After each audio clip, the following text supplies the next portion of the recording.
नहीं अरे गोलियां बरसी जैसे सवनवा, गोलियां बरसी जैसे सवनवा,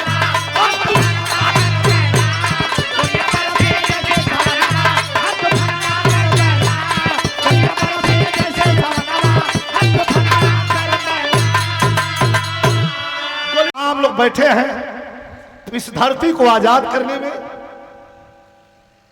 16 साल, 18 साल, 20 साल, 22 साल के लड़कों ने जब तिरंगा झंडा लेकर के और अपने आप को अंग्रेजों के सामने खड़ा कर दिया था, तुम्हारी गोली पड़ जाएगी, हमारी छाती कम नहीं पड़ेगी, तुम्हारी गोली कम पड़ जाएगी, जितनी गोली चलाना हो चला लो। अंग्रेजों की नींव रखने लगी थी, भागने लगे थे अंग्रेज छोड़ करके भारत को।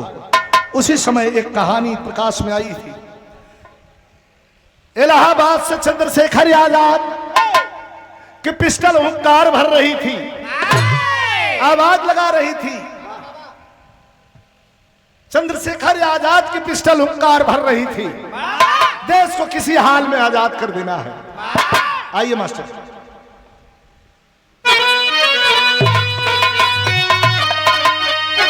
उठ जा, पीछे का मॉनिटर छोड़ दिया है।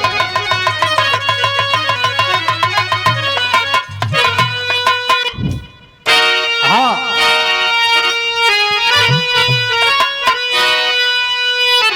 तो कलम लेखनी पर गौर करें। पहले कितना बढ़िया लेखनी रहा, आजकल तक घर घर लेखक हो गल होंगे, घर घर कवि हो गए। जैसे उजाला कहलें कि आजकल घर घर सब सम्राट हो गल हो। इस सच्चाई हम मंच पर हैं, हम माता है साक्षी है। कभी मैंने अपने कलम से, अपने हाथ से, अपने कार्ड पर कभी कहीं, यूट्यूब चैनल चल रहा है, कभी मैंने अपने आप को सम्राट मैंने नहीं लिखा। लोग कहते हैं तो लोगों को मैं मना भी नहीं कर सकता, लेकिन मैंने कभी नहीं लिखा। एक तरह कुल जुटल है एक दिन, तो किसी ने कहा कि भाई क्या ये सब सवाल जवाब करते हो, गूगल से मंगा लो कौन है बिरहा सम्राट, गूगल बता देगा। आप लोगन के भरम के दूर करे को होता है, आपो लोग अपने हाथ में मोबाइल हो, मंगा ली है, भरम दूर हो जाए। वैसे हम हैं नहीं, हम तो बस सेवक है आपके, आपके दास हैं।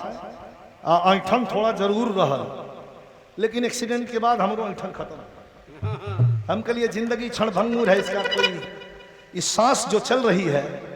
ये कब रुक जाए इसका कोई भरोसा नहीं है। इसलिए किसी को अपने से तकलीफ मत देना। हमारे स्वामी जी बताते हैं, मां विंध्यवासिनी के धाम से ये तालीम मिलती है। जरा याद करिएगा, ज्यादा ना 10-15 मिनट का गीत हो वीरेंद्र भैया, लेकिन बहुत आनंददायी। कैसे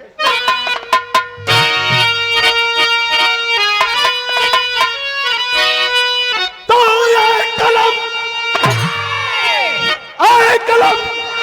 उन शहीदों की जयकार कर,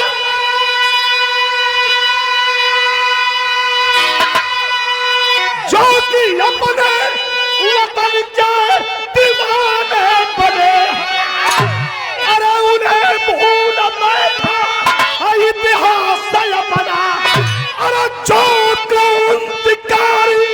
परवाने बने नहीं है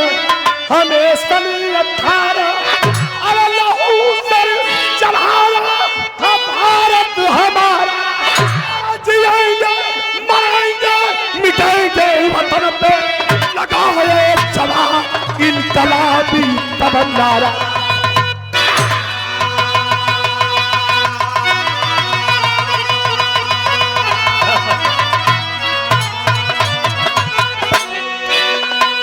तुम्हारा बात याद के लिए, जिएंगे मरेंगे मिटेंगे, काम की बात हो जाए।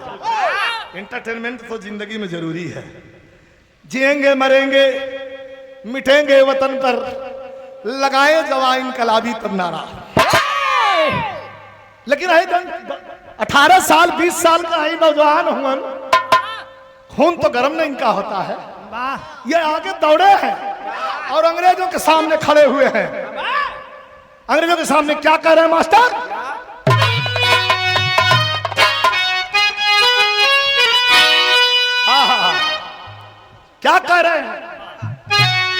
चढ़ा दे सुन, अरे चढ़ा दे सुन, अरे गले डाल दे जंजीर भले,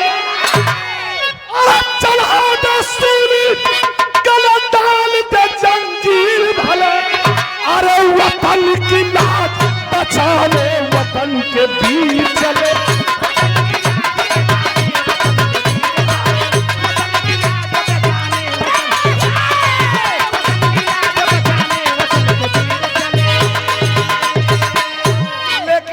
चंद्रशेखर आजाद कह रहे थे बच्चों को देखकर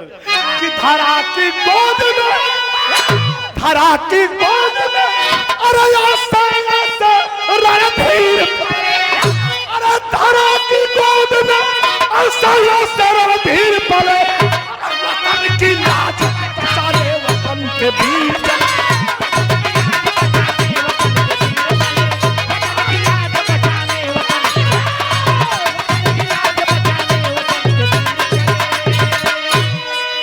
की शुरुआत हुई मास्टर, कहा कि आजादी जन्मसिद्ध है अधिकार,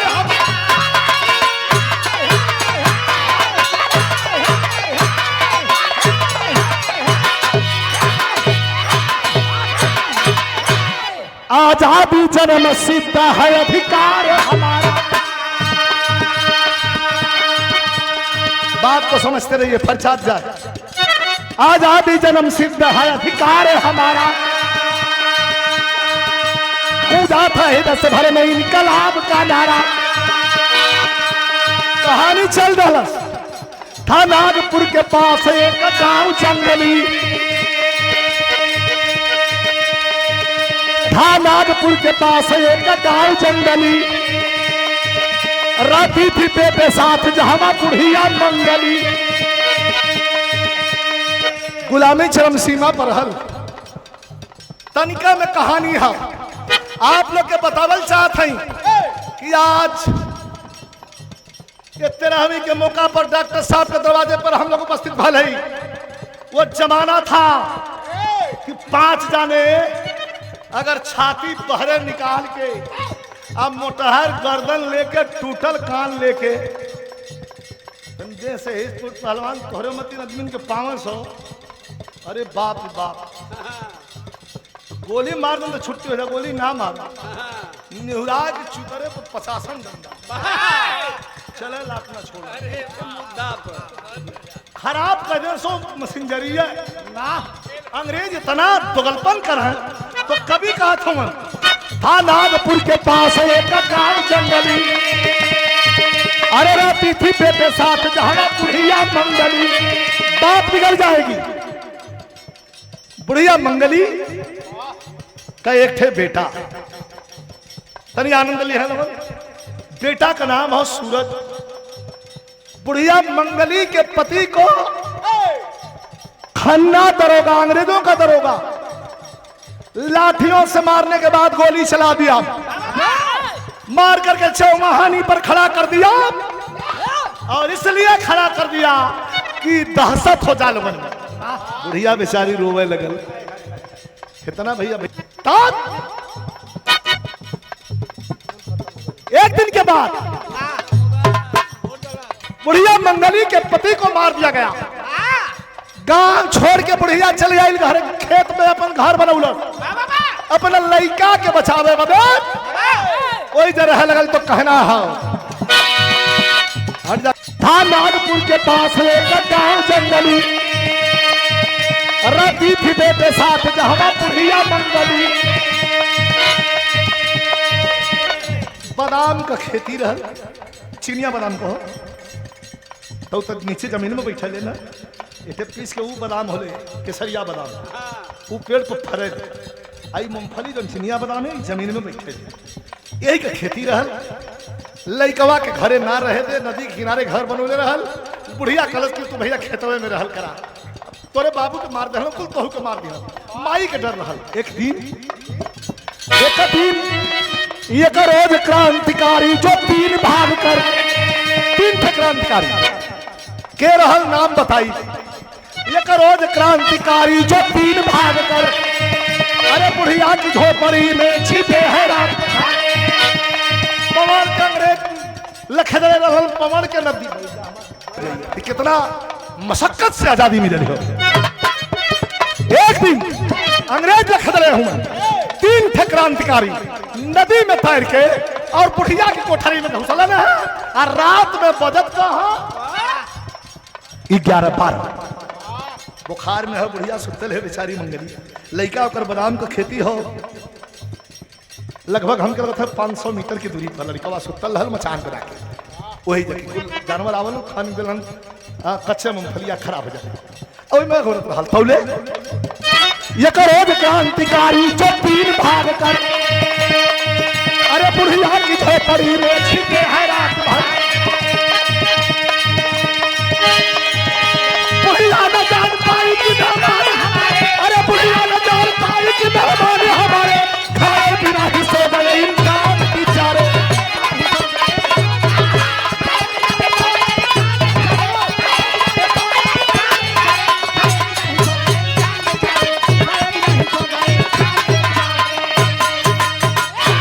ये मेहमान नवाजी रहा तीनों आके जौन बात बुढ़िया की झोपड़ी में हल गेलन अंदर माई सुतल रहल दलनिया खाली रहल तनी गौर करी हम पहले तो दलान बने न दलान के बाद तक घर रह वही दलनिया में आके तीनों तकलन तक केहू लौकत ना रहल अनहार बारी वही में जौन बात कुछ बोरा सरा रहल बिछा के तीनों अपन कपड़ा बदलन तो रहल के चंद्रशेखर आजाद राजगुरु और सुखदेव अंग्रेज खेदले रहलन नदी पौड़ के पार आके थक गल रहलन बुढ़िया के झोपड़ी में सुतन की रपड़ा तनी से बिता ले 2-4 घंटा जी थक गल बुढ़िया भीतरा सुतल रहल भीतरा से देखत रहल कि अरे मोरी माई चोर तो ना हुआ फिर सोचे लगल कि हम गरीब हई हमरे क्या चोर कहा ले भाई चोर ना हुआ बुखार में रहल दिखाई दरवाजे का कितनी बड़ी इज्जत रहल हम अहीं जब गांव से गावत रहली वीरेंद्र भैया 2-4 आदमी जब प्रोग्राम लिखावे बदे आ जाए उजाला तो माई बड़की माई कवि जी कमाई आजी परेशान हो जाए कि अरे बाप रे बाप आदमी चढ़ जे तुरंत कुरुई में दाना आ जाए वो मसन नून मिर्चा आ जाए शरबत घोर जाए ना दही रह तो तनी दूधवर के सारी डाल के एक पलटी बना के गिलास पहले पिया ले तब हाल चाल पूछक भैया कैसे ई मेहमान नवाजी रहे आज का और तो पहले आदमी पूछत हूँ पानी वानी पियबा पियले हुआ पियलहूँ रात कदा कि नहीं ना पी कुछ तो इतना ढीठ हूँ पहुँचता पूछना खाना ना तो खा क्या लोगा कुछ इतना ढीठ हूँ खाना ना तो खा क्या लोगा हमारे पार्टी में एक जने हो उनका नाम न बताइए इनके बगलिया में देसी शराब की दुकान जे पहुँचल लिया कि एक शीशी पहले वो आधा गलम पानी ना पूछता जब हम पटिए में हम नाम ना बताई सबके इज्जत का सवाल नहीं ठीक है आप लोग समझ जीवा खुद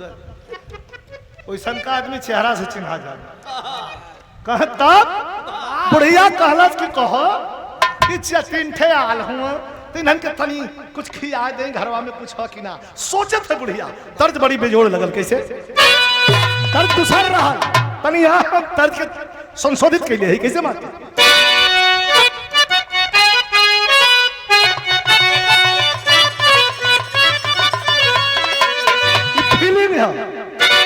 कि अरे सैया अरे लइका नियन सूती जल कोरा में धिया के अजोरा लेना बुढ़िया अंदर में सोचे थे का करी कि माई अरे तू खावा रतिया बितावत पाड़ी सपना सजावत पाड़ी हो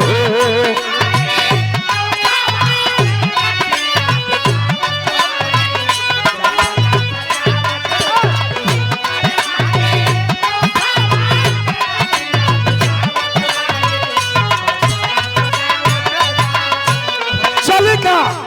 हमारे सोचा था बुढ़िया ज्यादा सुता था हमारा तबीयत खराब हो उठ ना जाता अरे हो तो सभी करब ममता दुलार हो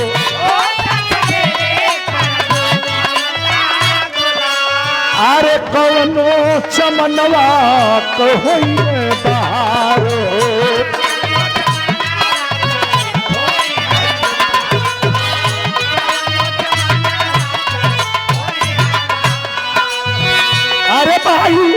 अरे भाई ममता के मोतिया लुटावत बाड़ी अरे भाई ममता के मोतिया लुटावत अरे सपना सजाती बाड़ी हो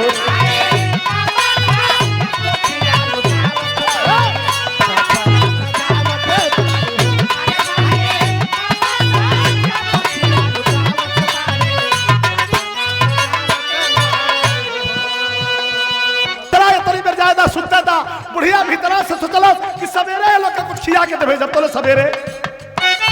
अरे हो तू सवेरे माई अंगना बहारली जागल सवेरे बुढ़िया ताका लगे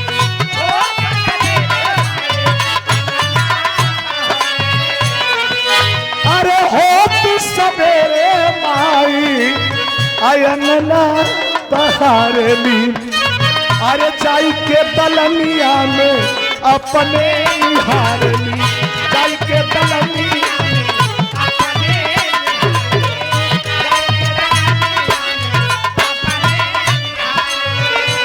तीनों अरे तीनों चली गई सुआ गिरावत पारे अरे तीनों चली गई सुआ गिरावत अरे सपना सजावत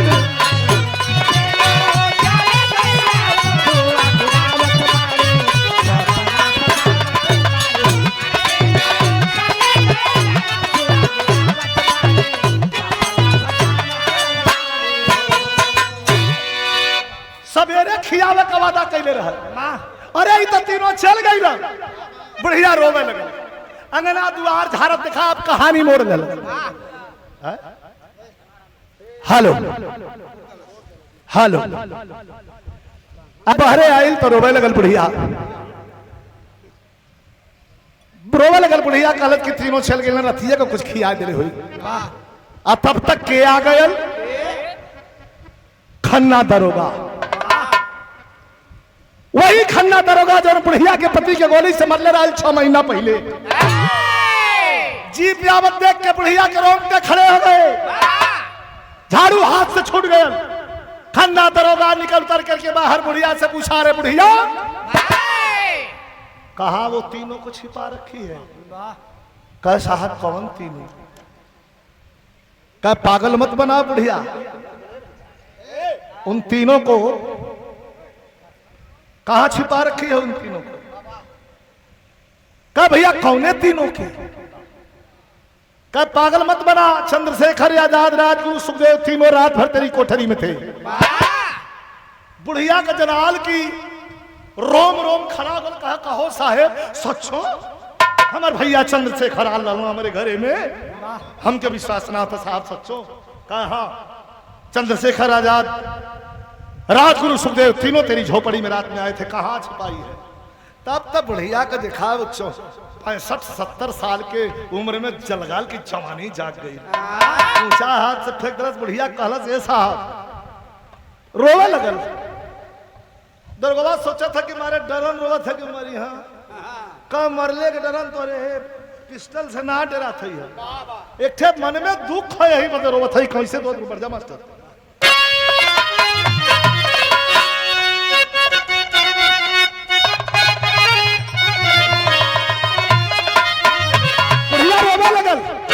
कहा कि खाली अरे खाली न से खाली कहे अरे खाली न से खाली कहे सकलिया बुढ़िया पोलन भी लखा अरे कैसे चलावेला कैसे चलावेला गोलिया हो कि हथिया चारा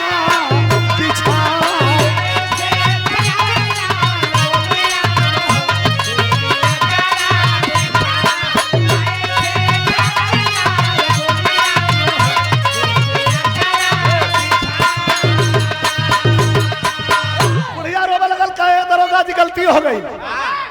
का गलती हो गई? कहा कि जनती की अइला, अरे चंद्रशेखर पाया रगिया, तो दूधवा पियावती उनके गोपिया।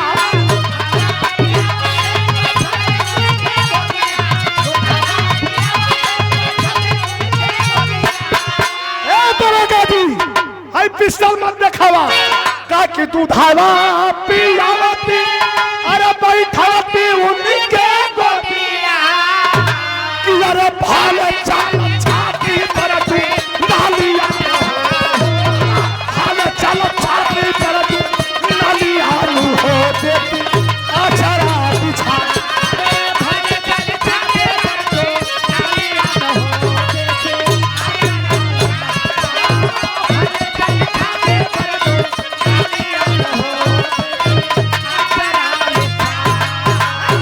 भले चला छाती पर दुमलिया में हो।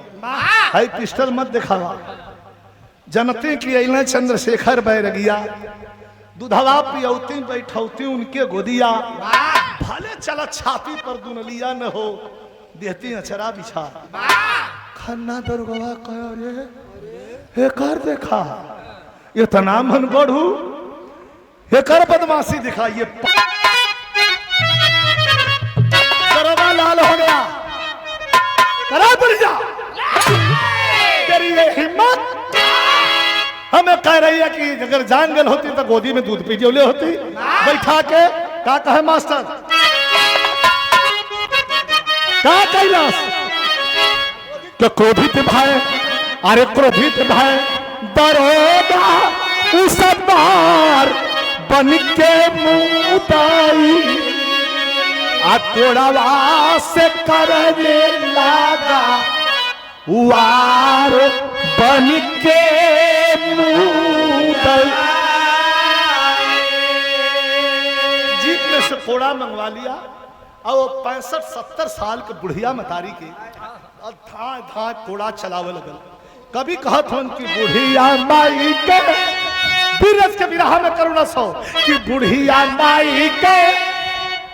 आ चल लो मेरा नायल हो, अब माई यही धरतिया के खातिर भइली घायल हो, अरे चल दिया दरोगा सब बाहर बन के मुदाई, कि बुढ़िया बेहोश भई लाचार बन के मुदाई।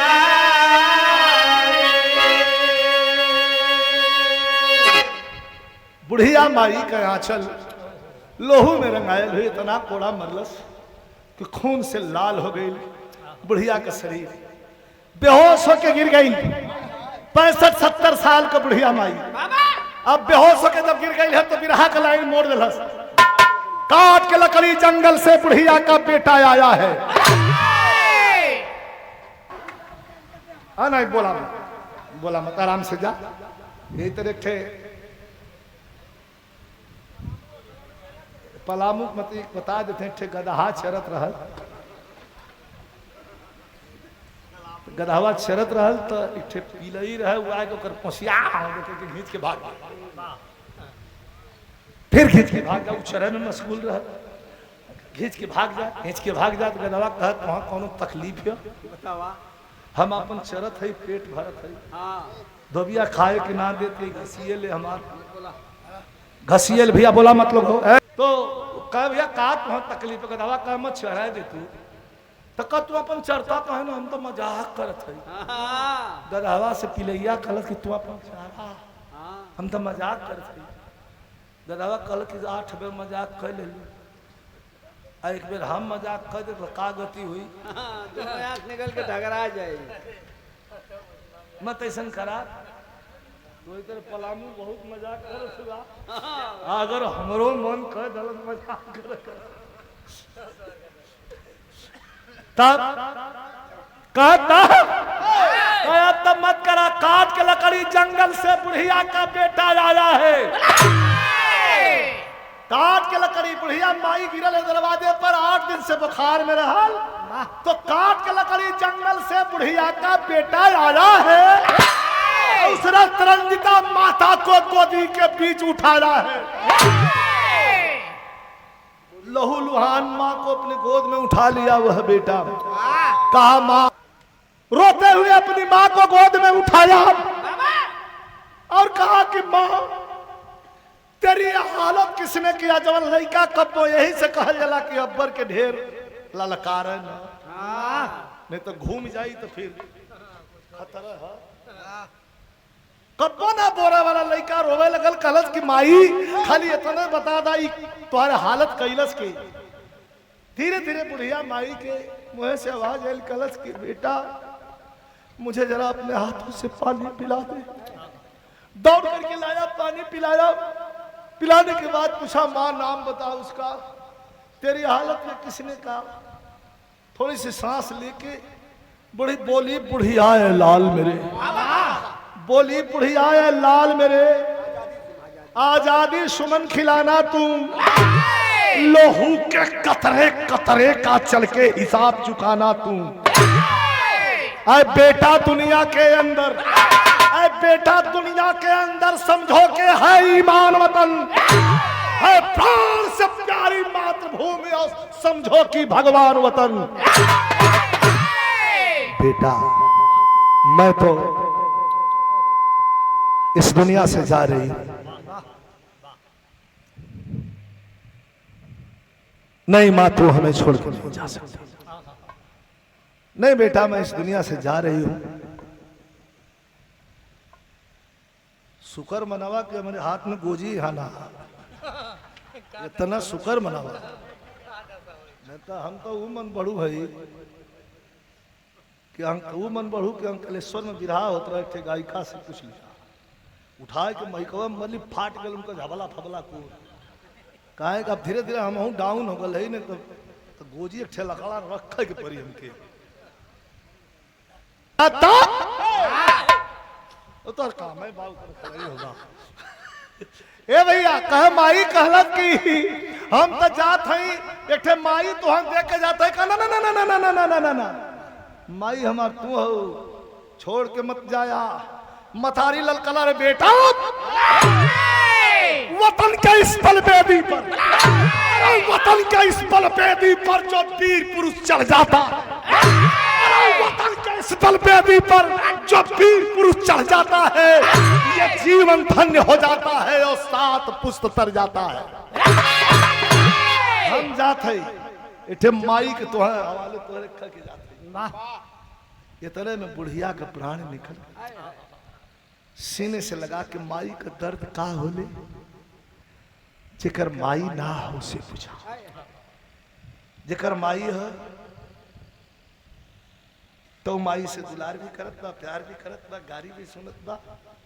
वो कितना भाग्यशाली है जेकर माई हो। जेकर माई ना हो दुनिया का सबसे अभागा है। लेकिन पहले ही मैंने बताया कि माँ कभी मरती नहीं,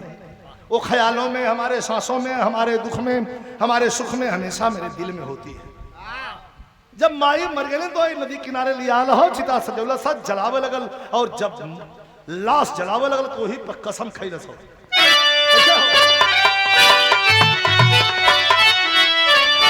कि अरे बगावत वाली आधी जब चली,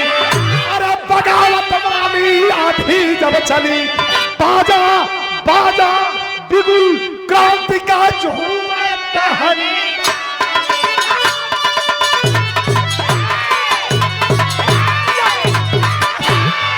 बाजा बिगुल क्रांति का झूम टहनी डाली, बगावत वाली आंधी जब चली। जला के चिता का राखी उठा के लगौला से लीलार पर, लगा के लीलार पर वहां से चलल तो पहले कपड़ा चेंज कैल, पैजामा डोरिया वाला, एक ठे गांधी कुर्ता, और एक ठे जौन बात ऊपर से सदरी, एक ठे टोपी, और एक ठे गांधी वाला झोरा, और लेके चलल। तो तनी आप भी रस का लाइन है मास्टर।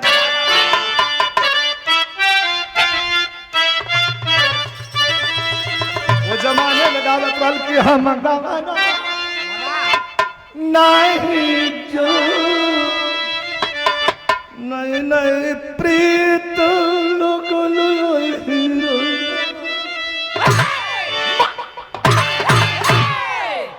ये कृष्ण भगवान पर गोपिन का संवाद वही में कौनो कहे कि हम गवनवा कहीं आजा गवनवा नहीं जा कौनो कहे हम गवनवा कहीं आजा रही रही मुसाकात कुलो जमाने का तर्ज है लेकिन लड़का कह के चलल कैसे कि हम तूफानवा करबैना अरे हम तूफानवा करबैना चाहे रही है चाहे जनवा हम तूफानवा करबैना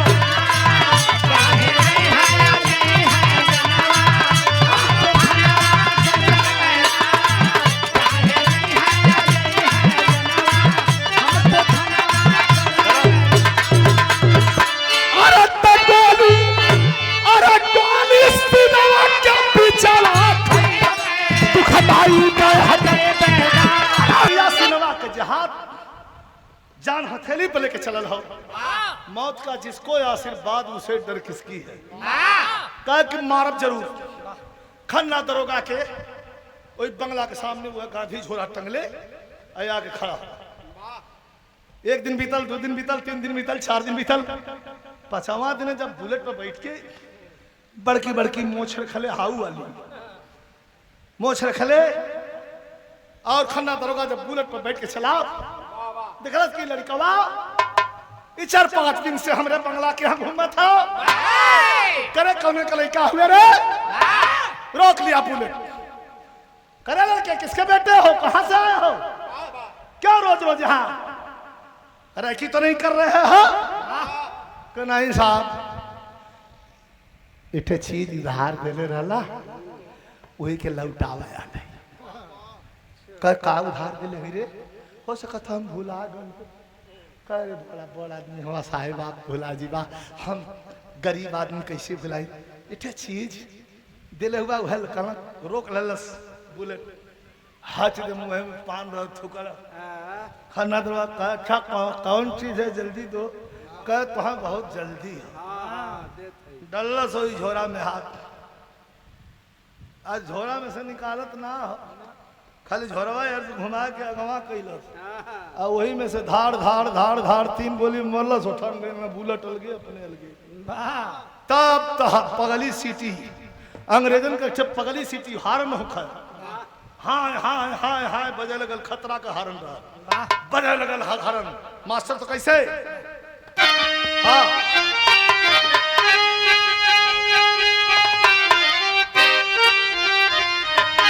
अरे मारा गोली अखन्ना को दीवाना कर चल मर्दाना अरे मारा गोली खन्ना को दीवाना कर चल मर्दाना और मातृभूमि पर होगा बलि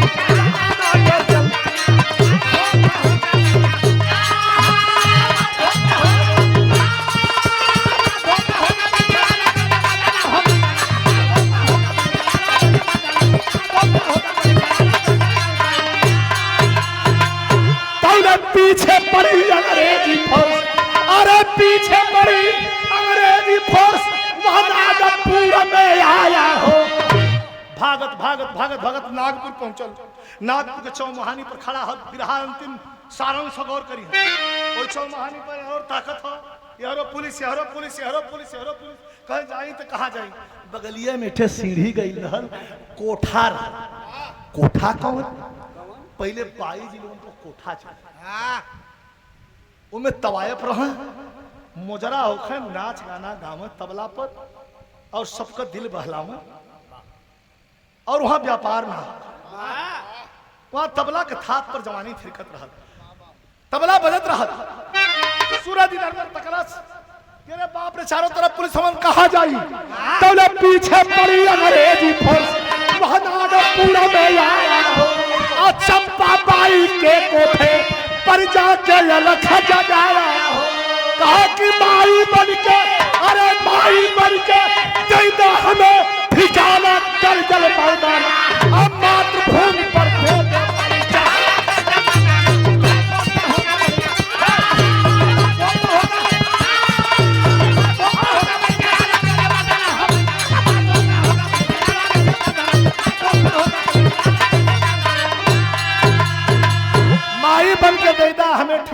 गरजल मर्दाना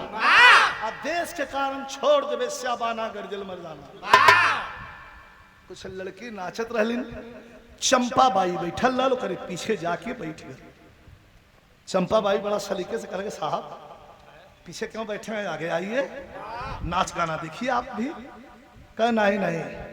हम नाच गाना दिखे ना, माई बन के देदा हमें ठिकाना, बहुत बड़ी बात हो। कह माई बन के देदा हमें ठिकाना गरजल मर्दाना। तकड़ा चंपा बाई कहे माई बन के, ये कोठा पर जो भी कोई आयल तब मालकिन छोड़ के दूसर कुछ नहीं कहला, तू माई कहला हमके, तो केकर बेटा हुआ तू, केकर बेटा हुआ तू। कह माई बन के दे दे हमें ठिकाना गरजल मर्दाना। एक शब्द में जोड़ दलस कि देश के कारण छोड़ दे श्याबाना गरजल मर्दाना। चंपा बाई विचार कर लगा, पकड़ल से और उठा के लेके चल गए कोठरी में। नाच गाना हो था, बैठा के पानी पियोलस, पूछलस कि बेटा जब हम माई कही दिहला तो अपन दुख हमें बताए दिला। का दुख का तो से बताए, तनिका में सुनला, तोहरिया उम्र का, तोहरिया मत हमार माई खन्ना दरोगा मार के मरा कदला तो मर गई ना हमार माई, बदला ले बता खन्ना, अरे खन्ना दरोगा के तही मरले हुआ, कह हम ही मरले ही। अब तोरे हाथ में है, चाहे पकड़वा दा और चाहे हमें बचाए ला। तो कवि जी कहत हूं, सोचे लगे का सोच लो,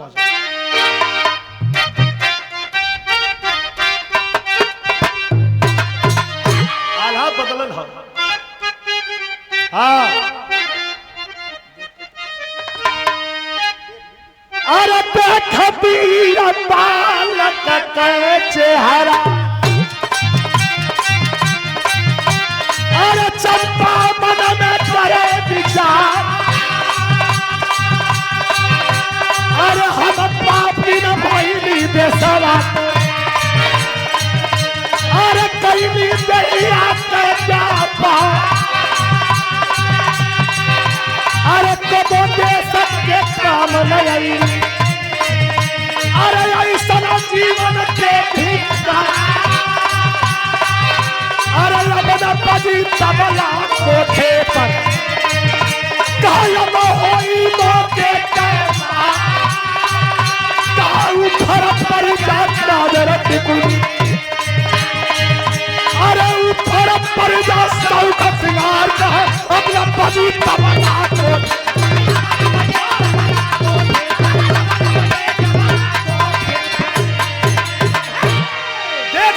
बालक का चेहरा चंपा मन में करे विचार, हम पापी भैली देशवा का कैली दहिया का व्यापार, कबो देश के काम में अली ऐसा जीवन के धिक्कार, अब न बजी तबला कोठे पर जब हुई है मौके का मार, ऊपर पर जा काजर टिकुली, ऊपर पर जा शौक सिंगार, निकल के बहरे आइल का मेरा हाथ आइल चंपा बाई, मन हो कब कहर चल जाई कोनो ठीक ना,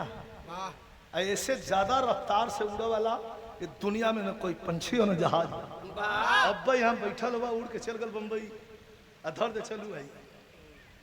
अब यहाँ बैठल हुआ उड़ के चल गल विदेश चलू है, अब बैठल हुआ लोगन धर दौड़ के गल घरे, देख सुन के चलिए। ये मन से बढ़िया कोई उड़ा वाला चीज नहीं है। फिर पुरस्कार हमारे दरबारी भैया का पोता हूँ हमारे अंशु बाबू के द्वारा फिर पुरस्कार प्रदान किया गया हो। शुभ आशीर्वाद धन्यवाद बचवा के सब बहन के प्रणाम हो। आइल चंपा बाई बहरे विरह का अंतिम पद हो, तने गौर करिया, कहला चंपा बाई कि ऐ बन करा, तबला वाले तबला बन केलन, सरंगी वाले सरंगी बन केलन, नाचा वाली लड़कियों से फरमान करती है, जो कोई देखा आले पहले चल जा कोठा खाली करे। सब कोई चल गल, सबके जुटा के कहलत कि आज के दिन से कोठा पर नाच गाना बंद। चंपा जन रहल ओकर लड़का रहल, ओकर नाम रहल चुन्नी लाल। चुन्नी लालवा तबला बजावे, कहे अरे माई बंद करवाए देवी कुल, घोटवी कैसे कह न खायल जाई, बिना खैले रहल जाई, अब देश के लिए काम कर जाई चुन्नी ललवा के नीक ना लगा ना ना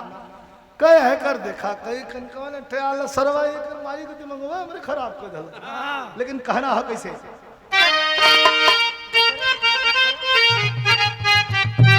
हाय हाय अरे तू सर के खातिर फारे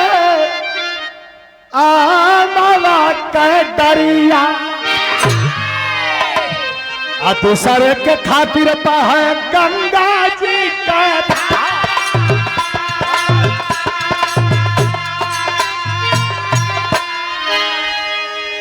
अरे दूसर के खातिर लेके दुनिया में जना वाला चंपा बाई बेसावा का कैला संपत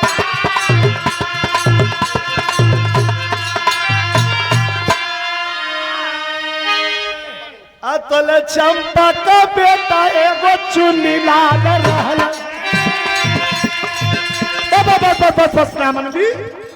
करे माई नामन भी कह का माने कह रहे तो मान जो कह नाच गाना होई ले लो भैया ले लो जवाब वह चंपा का बेटा एगो चुन्नी लाल रहल देखा ये गद्दारी हनवा पद हमारा बतावला गद्दार के दरोगा जी के सामने चुन्नी ललवा खड़ा बल 2 लाइन तनी विशेष ध्यान आप लोग दिए जाके दरोगा जी से कहो दरोगा जी पहले हम अपन परिचय बता दें भूमिका बनल हमार नाम चुन्नी लाल है हम चंपा बाई जो कोठा वाली हो एक लड़का है कुछ आपसे न्यूज देवे आल है का ठीक है न्यूज का धीरे धीरे बोला मत धीरे धीरे पिया एगो न्यूज गया लई का जल्दी बताओ कह जौन लइकवा खन्ना दरोगा के मर गया ओके हम जानीला जाने ले बिना पूछल ही दरोगा जी के पुलिसिया हाथ जनता रामनिवास भैया जाने ले कह जानीला अतले मरल 4-5 गोली उल्टा हो गइल पुक हो गई ना कह भैया काहे मारत हुआ करे साले अंग्रेजी अफसरों ने अब इतना मन के गाल होगा तो लिखा और पिया देला अब ले जा हम बताई ठीक है बैठ जा गिर ना गिर सकता है क्यों गिर जाएगी जितना जितना दूर हो एकदम वही पर बैठल हो भेद बता दलस बस रुक रुक रुक रुक रुक रुक आतले चुन्नी के दरोगा बंद कैले कोठरी में पहले ये सारे के गिरफ्तार करा ये पुलिसिया हाथ था वो गए था वही के पहले ये जरा था अब चुन्नी के दरोगा बंद कैले कोठरी में अब चला दरोगा चंपा बाई के दुआर चला दरोगा चंपा बाई के दुआर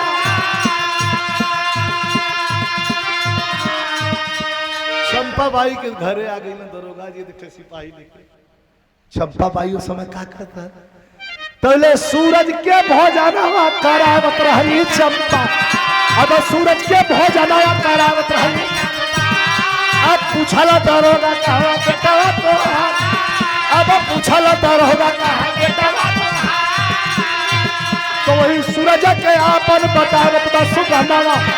वही सूरज के आपन बतावत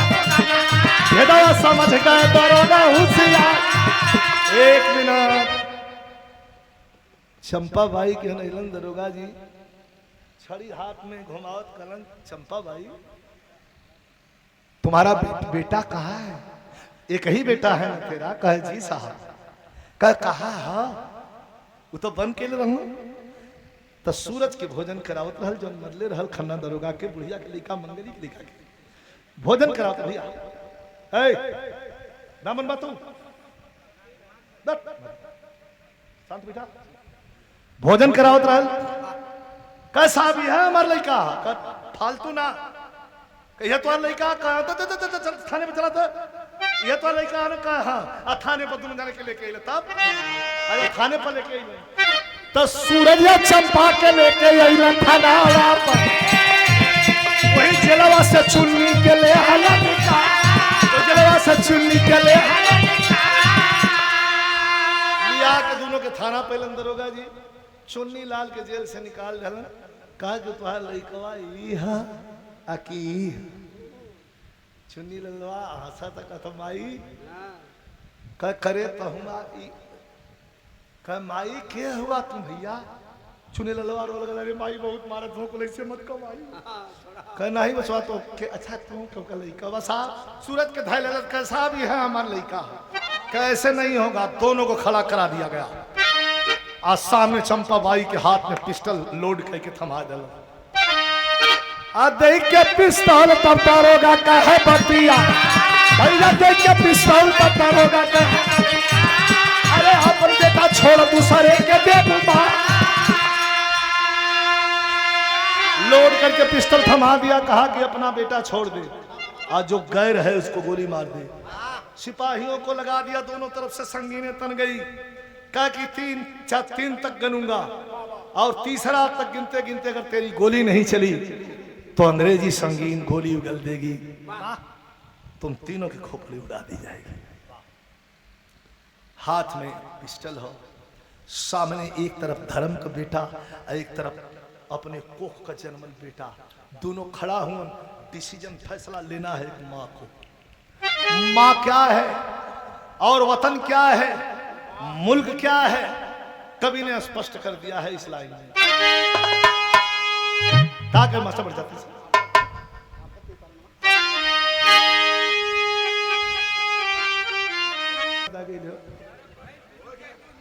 विशुकले पर हम याद आ गए भाई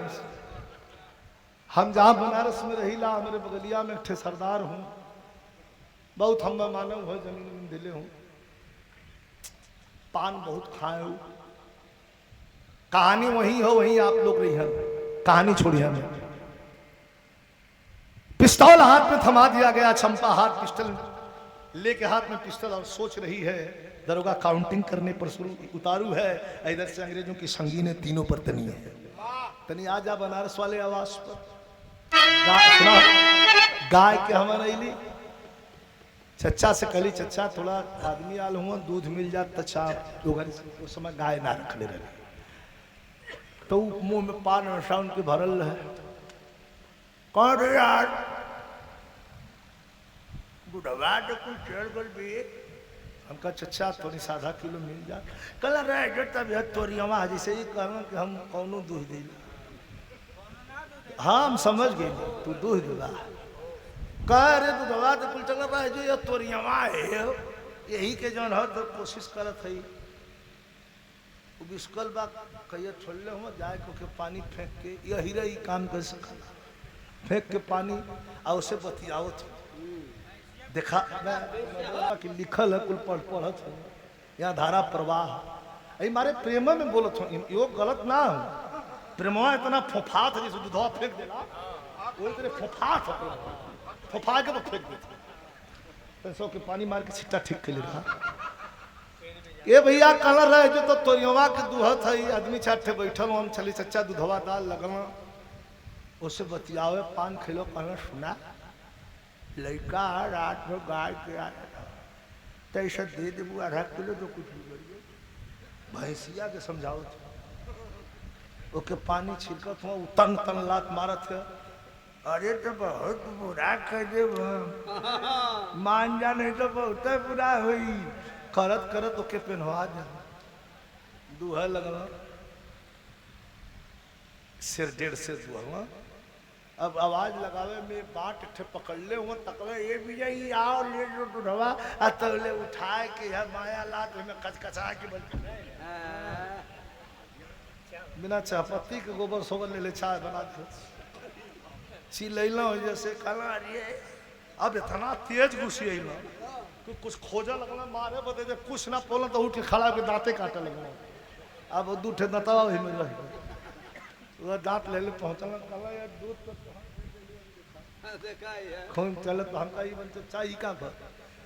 कल लौकत ना है ऐसा ऐसा भरल है भासियो छूटा लेकिन मुंह तो पड़े रह का कली भाई पैसा वैसा लगवा के उनके बाप मतलब हमका जा चचा हमें दूध न चाहिए तू गैला वो भैंस दू है जौन 1 महीना के छूट गई तो होला ऐसा कुल काम जौन हो तो बिरादरी हमार करे ले तू नया ना हो यहाँ भी कुछ आदमी बैठल हूँ कहता लेके पिस्टल हाथ में सोचे लगा पैसा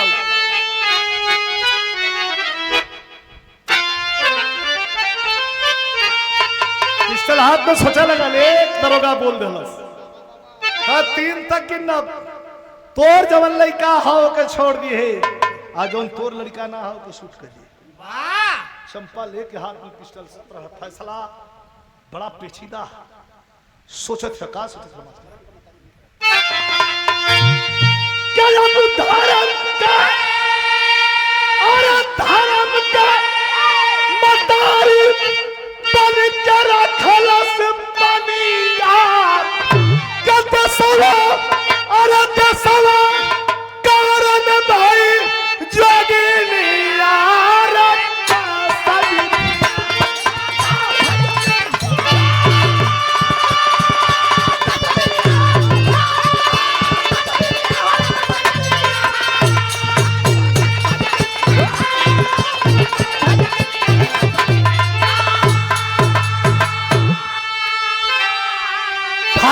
मतारी बन के रखलस पनिया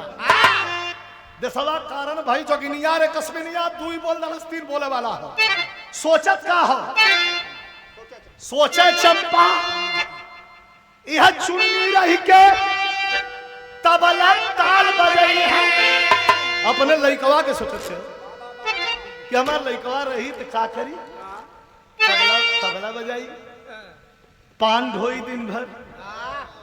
अगड़म बगड़म लेकर जिंदगी बीती लेकिन सोचे चंपा चुन्नी रही के तबला ताल बजाई है अरे सूरज बेटा रही के हमारा देश प्रेम देखे नहीं है के मरलस चुन्नी का भावनिया रक्कस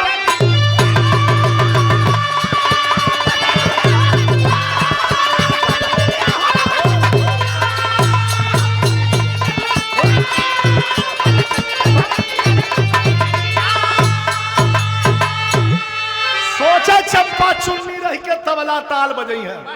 और सूरज बेटा रह के हमारा देश प्रेम देख लई है मरलस तिसरका होत मरलस चुन्नी के भवनिया रे कसबी मरलस जौन लइका के गोदर से पैदा कर रहल था 3 गोली मरलस आहिरे माई मार देहली यह कह के दिखा धरती पर चुन्नी लाल गिरे लगल करे माई हम मार देली माई करे माई हम तोर बेटा नहीं कह के धरती पर गिरल छटपटाए लगल गोली तीन के लगल लेकिन माई कह के चुन्नी गिर गया चंपा तब घबराई पुत्र का ममता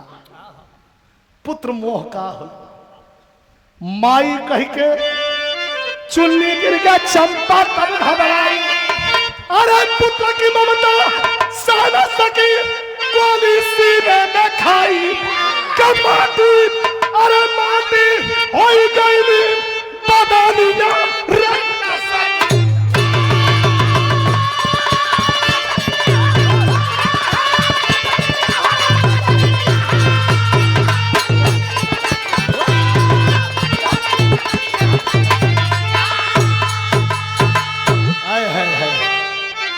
माई कह के ममता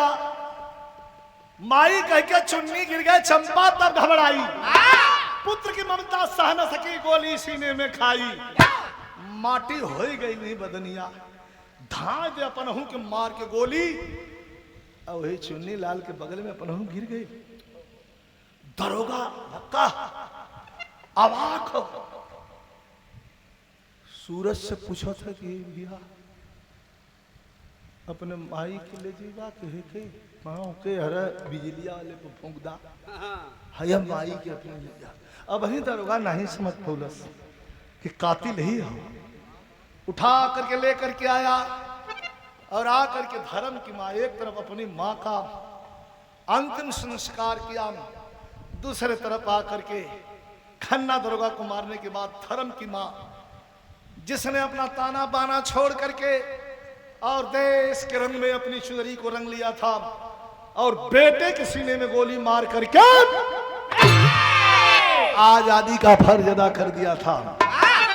तब देश को आजादी मिली। यह आजादी कोई खेला नहीं है। यह आजादी हिंदुस्तान का जर्रा जर्रा कश्मीर से कन्याकुमारी तक खूनों से सिंचित है, खूनों से लाल है ये माटी।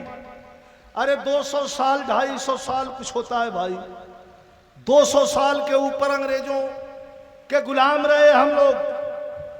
बड़ा विद्वान लोग आप लोग बैठल हुआ, कैठ क्रांतिकारी का नाम लड़ाई 200 साल अंग्रेज गुलाम बनोले रहे देश के। कितने क्रांतिकारियों को हम लोग जानते हैं। मैं दावे के साथ मंच के माध्यम से कहना चाहता हूं, हमारे और आपके पूर्वजों ने, हमारे और आपके घर वालों ने भी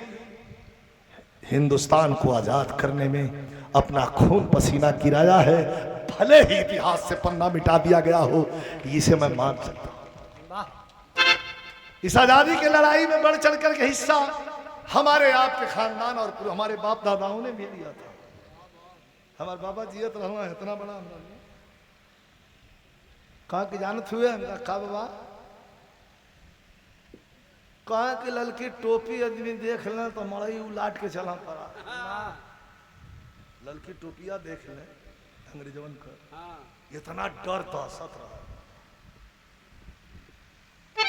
बड़ी मशक्कत के बाद देश को आजादी मिली। आजादी का मजाक बनाने वाले, इस देश को आजादी का मजाक बनाने वाले हमेशा मजाक बनाते रहे। राजनीतिक क्षेत्र के लोगों ने कभी वो हथियार हाथ में लेकर के गैंगस्टर करके देश के आजादी का मजाक उठाए, मजाक उड़ाए, तो कभी जाति और धर्म के नाम पर देश का मजाक बनाया गया, तो कभी गरीबों को, मजलूमों को बाबा साहब भीमराव अंबेडकर के बनाए हुए संविधान से छेड़छाड़ करके देश की आजादी का मजाक बनाया। लेकिन जब जंगे आजादी में जवानों का नाम लेने पर छाती फूल जाती है कि हम उस देश के वासी हैं। कभी कहता है कि करता कदर कौन माता मही की, करता कदर कौन माता मही की, अगर जन्म लेने के रिश्ते न होते आजाद होता वतन ना हमारा, अगर हिंद में वे फरिश्ते न होते। कैसे देश आजाद? मजाक मत बनाओ। यह आजादी हमारे पूर्वजों के खूनों से सींची हुई लकीर से बनी है। गुरु बिहारी गुरु गणेश पावन है मेरी धरती, रामदेव चंद्रिका कहे जग जमा के अपनी, बगावत वाली याद